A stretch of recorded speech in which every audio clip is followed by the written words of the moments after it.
بسم اللہ الرحمن الرحیم نحمده ونستعینه ونستغفره ونؤمن به ونتوکل علیہ ونعوذ باللہ من شرور انفسنا ومن سیئات اعمالنا من يهده اللہ فلا مضل له ومن يضلله فلا هادی له اما بعد، حضرات محترم اور سامعین کرام، آپ حضرات کی خدمت میں حضرت موسیٰ علیہ السلام کے تعلق سے کچھ مختصر باتیں عرض کر رہا ہوں۔ حضرت موسیٰ علیہ السلام اللہ تعالیٰ کے بہت بڑے رسول گزرے ہیں۔ آپ پر توریت شریف نازل ہوئی۔ ان کی قوم جنہیں اس وقت یہودی کہا جاتا ہے، انہی بنی اسرائیل کی ہدایت اور نجات کا کام آپ کے سپرد ہوا۔ قرآن پاک میں آپ کا بار بار ذکر آتا ہے، اس لیے اس قصے کو کھول کر بیان کرنا چاہتے ہیں۔ حضرت ابراہیم علیہ السلام کا قصہ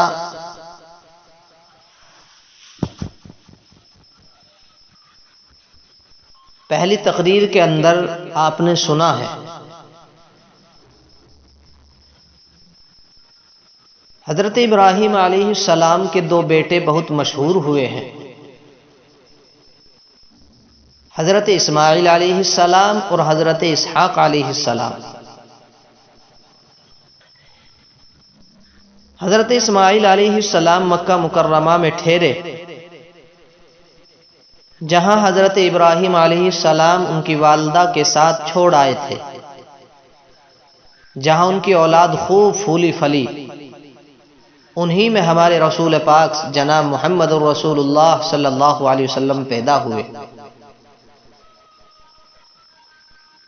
ان کے بیٹے حضرت یعقوب علیہ السلام تھے، جن کا دوسرا نام اسرائیل یعنی اللہ کا بندہ تھا۔ ان کی اولاد بنو اسرائیل کہلائی۔ یہ لوگ حضرت یوسف علیہ السلام کی وجہ سے مصر میں آباد ہو گئے تھے، جہاں وہ مصریوں کے 400 سال تک غلام بنے رہے۔ مصر پر اس زمانے میں قبطیوں کی حکومت تھی۔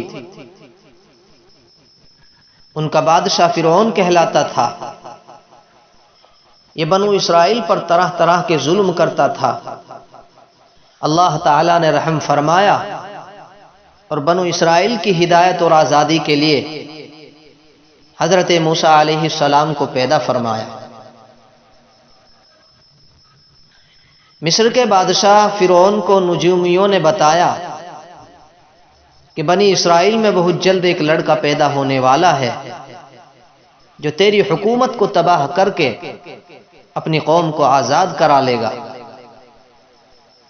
اس خبر سے وہ پریشان ہو گیا اور اس نے حکم دیا کہ اس قوم میں جو بھی لڑکا پیدا ہو اسے ذبح کر دیا جائے، مگر لڑکیاں زندہ رہنے دی جائیں۔ جس سال حضرت موسیٰ علیہ السلام پیدا ہوئے، ان کی والدہ کو اس بات کا ہر وقت کھٹکا لگا رہتا تھا کہ کوئی دایا بادشاہ کو اس بات کی خبر نہ کر دے، مگر اللہ نے ان کو تسلی دی کہ تم فکر نہ کرو۔ جب بھید کھل جانے کا خطرہ زیادہ ہو گیا تو انہوں نے اللہ کے حکم سے انہیں ایک صندوق میں بند کر کے دریا میں ڈال دیا۔ دریا کے دوسری طرف فرعون کے گھر والے تھے۔ انہوں نے صندوق کو جو بہتے ہوئے دیکھا تو اٹھا کر گھر لے گئے۔ انہیں خبر نہ تھی کہ آگے چل کر یہی لڑکا ان کے رنج کا سبب ہوگا۔ فرعون کی بیوی نے کہا، اسے قتل نہ کرو، یہ ہم سب کی آنکھوں کی ٹھنڈک ہے، ہمارے کام آئے گا اور اسے اپنا بیٹا بنا لیں گے۔ اب اس کے دودھ پلانے کی فکر ہوئی تو وہ کسی عورت کا دودھ نہیں پیتے تھے۔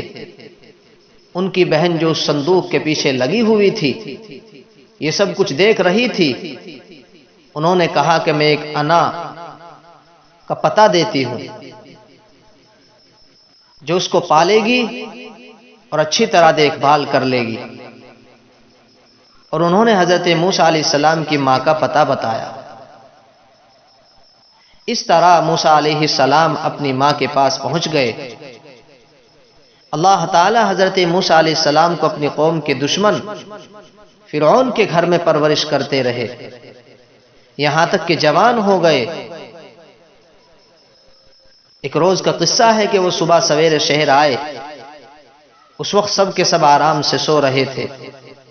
انہوں نے اپنی قوم کے ایک آدمی کو دیکھا جسے قبطی مار رہا تھا، کیونکہ وہ اس سے بیگار میں کام لینا چاہتا تھا اور وہ انکار کر رہا تھا۔